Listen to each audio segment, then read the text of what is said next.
Hola Belkis, buenos días. ¿Cómo estás? Hoy es 5 de abril del 2023. Son las 10:45 de la mañana y usted cumpleaños. Ajá, felicitaciones. Ahora más tarde que le compren su ponquén dulce y dulce, que les queda muy bueno. Por cierto que hoy es el día donde los amigos judíos celebran el Pesaj, en inglés el Passover, pero también es un día muy importante para los creyentes porque hace 4 años muere el único pastor en el que yo he creído, que es Pastor López. No joda, porque de resto me lo juman, y menos cuando vemos a tanto pastor pretendiendo llevar a su iglesia al hijo de la bestia enzapatada del bigotón junto con el Drácula. Qué asco. Pero lo interesante es que hoy se calman las aguas luego de que pasara el maremoto de lo que significó la puesta en escena del fiscal de la Gran Manzana, el señor Bragg, que le presentó 34 cargos al Catire ayer. ¿Qué pasó allí? Bueno, varias cosas.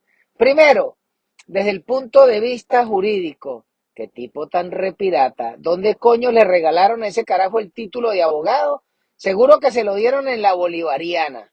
¿Cómo es posible que por pagarle a una doncella, por callarse la jeta luego de echar un polvito, entonces al tipo le presentan 34 cargos? Y lo más arrecho es que el fiscal dice que este cargo es porque iba a cometer otro delito, pero ya va.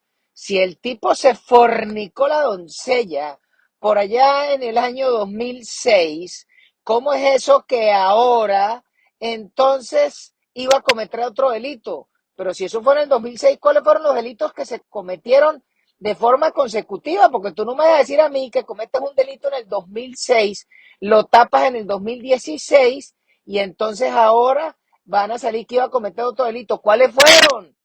Pura paja como la burra de don Silvio.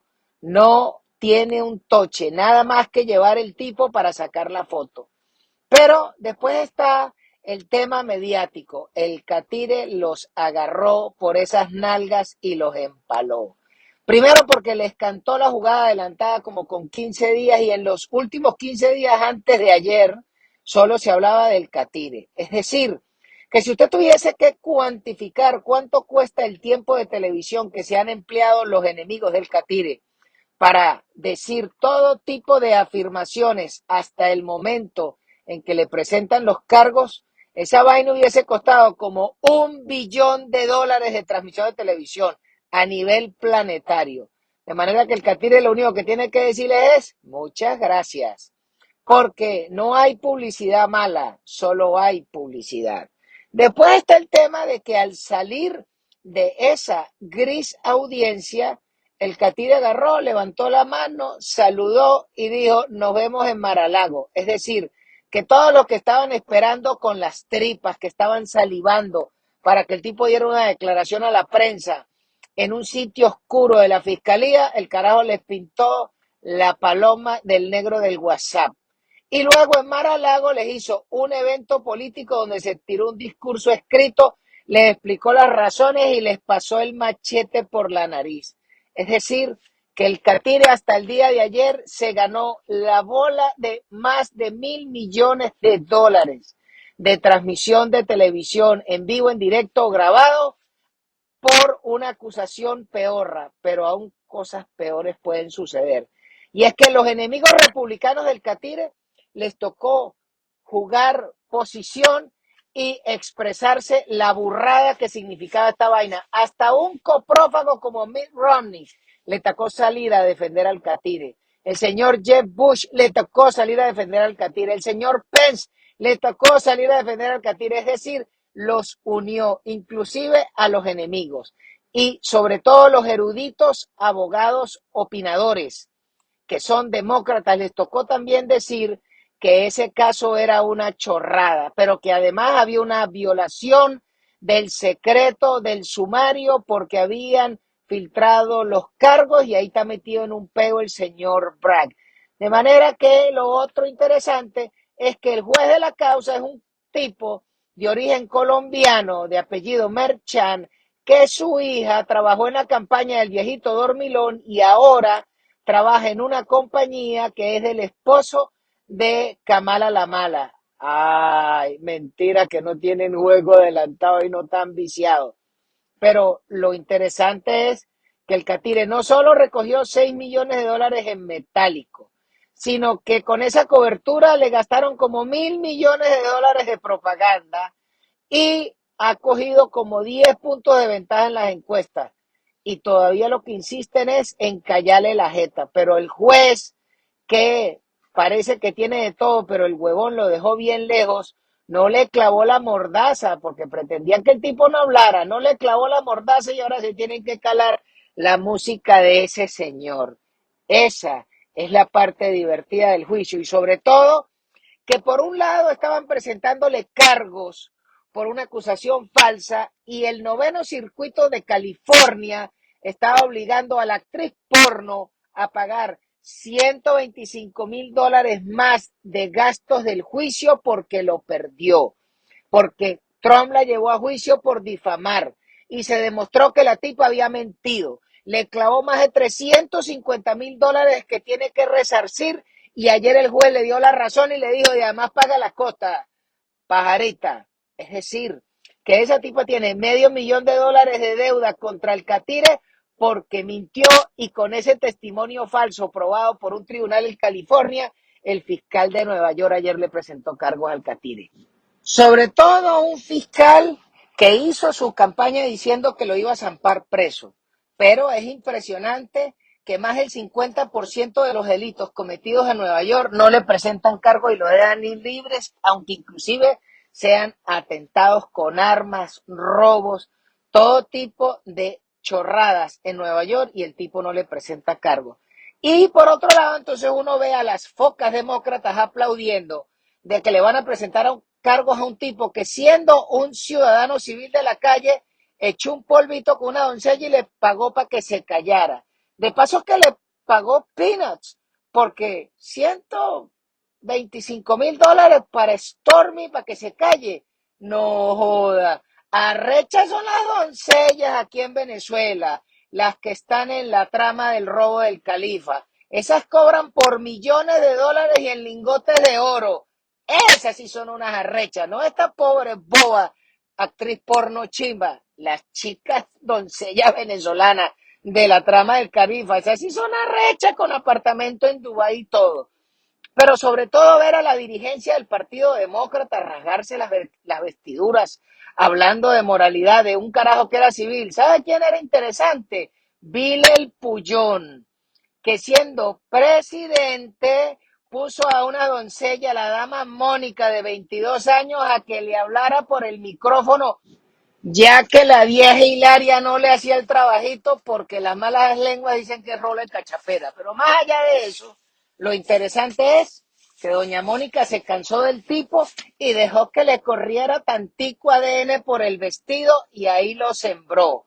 Y ese carajo que se negó, que no había tenido nada con la doncella, ese carajo sí cometió no solo una falta a la moral contra su esposa, sino la malversación de fondos públicos porque utilizó la Casa Blanca y la Oficina Oval no para trabajo oficial, sino para una actividad interpersonal con la doncella. Y no solo eso, sino que lo declararon culpable. El ADN era de él y como el Congreso cabrón lo salvó, le quitaron la licencia de abogado, la barra de abogados de Arkansas le prohibió actuar como abogado de por vida. Esa fue la sanción de esa rata. Y entonces ahora vienen los demócratas a decir que el Catire porque le pagó a la doncella, que el carajo es esto o aquello. Ay, ya la no joda. Van a venir con ese cuento los moralistas. Ahora viniendo al tema venezolano, ¿qué es lo que vemos?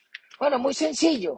Por allí andan un poco de candidatos opinando sobre lo que no saben, pero sobre todo ya apareció alguien diciendo que va a privatizar PDVSA. El problema en Venezuela no es privatizar PDVSA. PDVSA es una compañía que en papel, cambiada por una lata mierda, pierdes la lata. PDVSA nunca produjo un coño. Hay que hacer un poquito de historia. Para el año 1976, que Venezuela producía más de 3 millones de barriles diarios, lo hacían las operadoras privadas, en su gran mayoría extranjeras.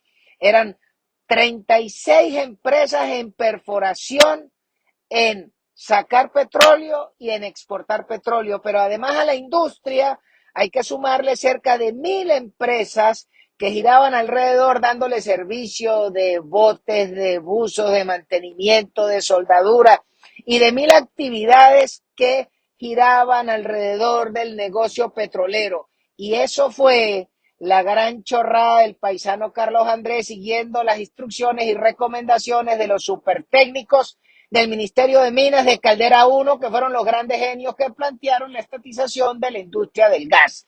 Y luego viene el viejo Caldera 1 y denuncia el Tratado de Libre Comercio por el cual éramos ricos.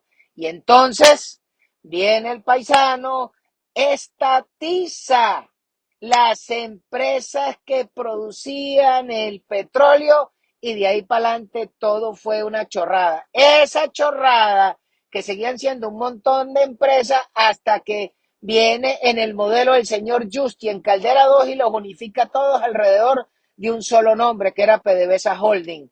Pero en el fondo era el trabajo de otras empresas petroleras lo que los había llevado hasta allí. Y de allí en adelante, todo lo que fue es de para abajo, la cagada de producción, el mal manejo, la falta de transparencia, no había contraloría, no había rendición de cuentas y llegó el Sambo y por supuesto todo lo que toca lo vuelven chicuca y nos jodimos todos. Al día de hoy, ¿cuál es el problema con los que aspiran contarse? Los 30 más los dos pecuecas. Bueno, que hablan de la estatización de la privatización de PDVSA. Ese no es el tema. El tema es que hay que desestatizar todo lo referente al negocio petrolero y eso pasa por establecer las condiciones de legalidad, el manejo de la propiedad, la responsabilidad que asuma el Estado venezolano para que se respete la propiedad, la operación y la repatriación de esos capitales, pero la más importante, ¿con quién van a privatizar? ¿Cómo lo van a privatizar? ¿Cuándo lo van a privatizar? ¿Cómo? ¿Dónde y para qué? Eso nos lo tienen que explicar los candidatos, porque al día de hoy están hablando una sarta de sandeces de que hay que resolver el problema a los pobres. Ese no es el problema. El problema no es resolver el problema a los pobres. El problema en Venezuela es que tienen que haber condiciones legales para que se puedan generar más de 12 millones de empleos en el sector privado. Y de eso no nos quieren hablar, creyendo que aquí lo que vemos es una panda de toches. Pues no. A mí me tendrán que convencer dónde están los planes, tanto la desestatización de las actividades comerciales, industriales, en manos del Estado, qué coño van a hacer con la propiedad y cuáles son las condiciones que van a permitir para que se puedan generar los empleos en Venezuela. Porque lo único cierto es que ninguno de los 32 candidatos tiene idea cómo se generan empleos. De eso saben los inversionistas, la capacidad de riesgo que quieren asumir y los banqueros que estén dispuestos a prestarle los cobres a esos inversionistas de acuerdo al plan y que sea revisado por unos linces que saben de negocio. Así que cuando tenemos a 32 encantadores de serpiente, es tristeza porque creen que aquí seguimos habiendo una parranda de toche. Conmigo no cuenten. Bueno, mi amiguita, se me cuida, que pase bien su cumpleaños y dentro de un rato a poner un set en YouTube donde comience la canción del ausente golpe con golpe para recordar al gran Pastor López. Chao, chao.